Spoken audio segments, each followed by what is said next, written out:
ಸ್ವತಃ ನಮ್ಮ ಜೊತೆಗೆ ಮಂಜುನಾಥ್ ಗೌಡ್ರು ನಮ್ಮ ಜೊತೆಗಿದ್ದಾರೆ, ದೂರ ಸಲ್ಲಿಸಿದ್ರು. ನಮಸ್ಕಾರ ಮಂಜುನಾಥ್ ಗೌಡ್ರೆ. ಸರ್ ನಮಸ್ತೆ.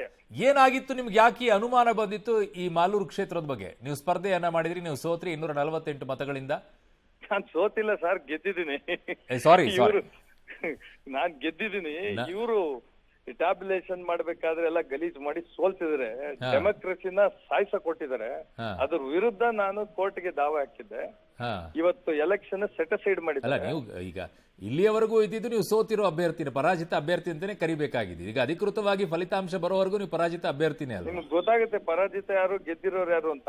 ಅಲ್ಲ ಅದು ಆಗ್ಲಿ ಸರ್, ನಾನು ಅದನ್ನ ಕೇಳ್ತಾ ಇಲ್ಲ. ಡಿಕ್ಲೇರ್ ಮಾಡ್ತಾರೆ, ಗೆದ್ದಿದ್ದೀವಿ ಅಂತ ಕರೀತಾರೆ, ಆಮೇಲೆ ಗಲೀಜೆಲ್ಲ ನಡೆಯುತ್ತೆ. 136 ವೋಟ್ ಏನು ಲೀಡ್ ಬಂದ್ಬಿಡುತ್ತೆ ಕಾಂಗ್ರೆಸ್ ಎಲ್ಲ. ಅಲ್ಲಿರೋ ವಿಡಿಯೋ ಎಲ್ಲ ಕಳ್ದಿ ನಾಶ ಮಾಡಿದ್ದಾರೆ. ಅದ್ರ ವಿರುದ್ಧ ಕ್ರಮ ತಗೋಬೇಕು ಡಿಸ್ಟ್ರಿಕ್ಟ್ ಆಫೀಸರ್ ಮೇಲೆ ಅಂತಾನು ಹೇಳಿದ್ದಾರೆ. ಇವತ್ತಿಂದ ಯಾರು MLA ಇಲ್ಲ ಮಾಲೂರ್ಗೆ, ಸೆಟಿಸ್ಫೈಡ್ ಆಗಿದೆ. ಒಂದು ತಿಂಗಳೊಳಗಡೆ ರೀಕೌಂಟಿಂಗ್ ಮಾಡಕ್ ಹೇಳಿದ್ದಾರೆ. ಸೊ ಇಲ್ಲಿ ತನಕ ಬಂದಿದೆ. ಯಾಕೆ ಈ ಪ್ರಶ್ನೆ, ಯಾಕೆ ಈ ಅನುಮಾನಗಳು ಬಂದಿತ್ತು ಅಲ್ಲಿ? ನಾವು ರೀಕೌಂಟ್ ಮಾಡಿದಾಗ ಅವರು ರೀಕೌಂಟ್ ಕೇಳೋದು ನನ್ನ ಕರ್ತವ್ಯ ಕೂಡ. 117C ಫಾರಂ ಅಲ್ಲಿ 130 ಕಡೆ ನಮ್ಮ ಏಜೆಂಟ್ಸ್ ಸಿಗ್ನೇಚರ್ ಮಿಸ್ಸಿಂಗ್ ಇತ್ತು, ಎಲ್ಲ ತಿಳಿಸಿದ್ವಿ. ಆಮೇಲೆ ಆರ್ಡರ್ ಕೂಡ ಪಾಸ್ ಮಾಡ್ಲಿಲ್ಲ ಅವರು, ನಾವು ಕೊಟ್ಟಿರೋ ಅಪ್ಲಿಕೇಶನ್ಗೆ. ಸಾಕಷ್ಟು ನ್ಯೂನ್ಯತೆಗಳಿತ್ತು, ಅಂದ್ರೂ ಅವರು ರೀಕೌಂಟಿಂಗ್ ಅವಕಾಶ ಕೊಡಲ್ಲ. 1 ಅವರ್ 2 ಅವರ್ ಅಲ್ಲಿ ರೀಕೌಂಟಿಂಗ್ ಮುಗ್ದೋಗೋದು.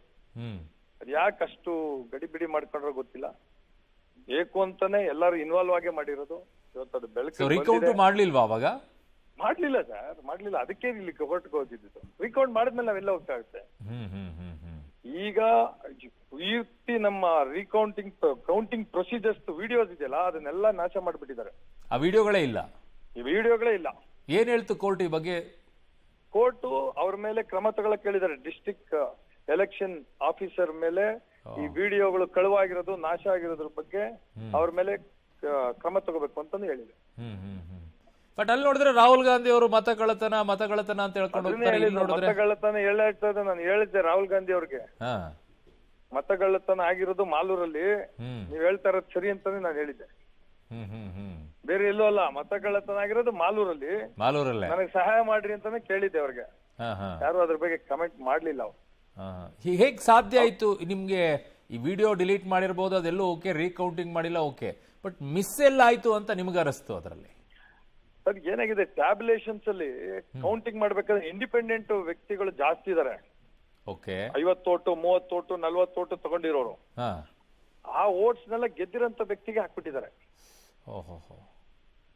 ನಮ್ಗೆ ಗೊತ್ತಾಗಲ್ಲ, ಟೋಟಲ್ ಮಾಡಿದ್ರೆ ಎಲ್ಲ ಒಟ್ಟಿಗೆ ಬರುತ್ತೆ. ಇಂಡಿಪೆಂಡೆಂಟ್ಸ್ ಸಾಕಷ್ಟು ಜನ ಇದ್ರಲ್ಲ, ಅವ್ರಿಗೆ ಯಾರು ಏಜೆಂಟ್ಸ್ ಇರಲ್ಲ.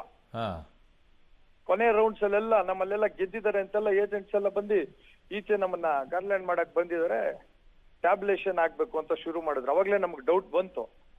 ಇಂಡಿಪೆಂಡೆಂಟ್ ಇದಕ್ಕೆ ಹಾಕಿರಬಹುದು, ಯಾಕಂದ್ರೆ ನಾವು ಬರ್ಕೊಂಡಿರೋದಕ್ಕೆ ಅದಕ್ಕೆ ಜಾಸ್ತಿ ವ್ಯತ್ಯಾಸ ಇದೆ. ಆಮೇಲೆ ಇನ್ವ್ಯಾಲಿಡ್ ವೋಟ್ಸ್ ಏನ್ ಮಾಡಿದ್ದಾರೆ, ಈ ಪೋಸ್ಟಲ್ ಬ್ಯಾಲೆಟ್ಸ್, ಅದ್ರಲ್ಲಿ ಕೂಡ ಅನುಮಾನ ಇದೆ. ಸೊ ಇದೆಲ್ಲ ಇಷ್ಟೆಲ್ಲ ಕರೆಕ್ಟ್ ಆಗಿದ್ರೆ ವಿಡಿಯೋ ಅನ್ನೋದು ಇರ್ಲೇಬೇಕಲ್ಲ. ಹಾರ್ಡ್ ಡಿಸ್ಕ್ ಕೊಟ್ಟಿರ್ತಾರೆ ವಿಡಿಯೋ ಮಾಡಿರೋರು, ಯಾಕೆ ಕೊಡ್ತಾ ಇಲ್ಲ ಅಂತ. ಬಟ್ ಅವತ್ತು ಕೇಳಿದ್ರ ನೀವು ಇದನ್ನ ರೀಕೌಂಟ್ ಮಾಡಬೇಕು ಅಂತ? ರಿಟರ್ನ್ ಕೇಳಿದೀವಿ, ವಿತ್ ರಿಟರ್ನ್ ಸಿಂಗಲ್ ಕೂಡ ಕೇಳಿದೀವಿ. ಲಿಖಿತ ರೂಪದಲ್ಲಿ ಕೇಳಿದ್ರು ಅದಕ್ಕೆ ಉತ್ತರ ಕೊಡ್ಲಿಲ್ಲ. ರೀಕೌಂಟಿಂಗ್ ಗೆ ಲಿಖಿತ ರೂಪದಲ್ಲಿ ಕೇಳಿದ್ವಿ. ರೀಕೌಂಟಿಂಗ್ ಅವ್ರ ಆರ್ಡರ್ ಪಾಸ್ ಮಾಡ್ಬೇಕಾಗಿತ್ತು, ಅವ್ರು ಪಾಸ್ ಮಾಡ್ಲಿಲ್ಲ. ಹಂಗೆ ರೀಕೌಂಟಿಂಗ್ ಡಿಕ್ಲೇರ್ ಮಾಡಿದ್ರೆ ಅದೇ ತಪ್ಪು ಅವ್ರದ್ದು ಮೊದಲನೇದು. ರೀಕೌಂಟಿಂಗ್ ನಾವು ಆರ್ಡರ್ ಅಪ್ಲಿಕೇಶನ್ ಕೊಟ್ಟರೆ 3 ದಿನ ಆದ್ಮೇಲೆ ಆರ್ಡರ್ ಪಾಸ್ ಮಾಡ್ತಾರೆ. ಸಾಕಷ್ಟು ನ್ಯೂನ್ಯತೆಗಳಿದೆ, ಅದೆಲ್ಲ ನ್ಯಾಯಾಲಯ ಗಮನಕ್ಕೆ ಬಂದು ಈ ಒಂದು ನಿರ್ಧಾರಕ್ಕೆ ಬಂದಿದೆ. Okay, all the best Manjunath ಗೌಡ್ರೆ. ನೋಡೋಣ ಏನಾಗುತ್ತೆ 1 ತಿಂಗಳಾದ ನಂತರ. ಧನ್ಯವಾದಗಳು ಪಬ್ಲಿಟಿ ಜೊತೆಗೆ ಮಾತಾಡಿದಕ್ಕೆ.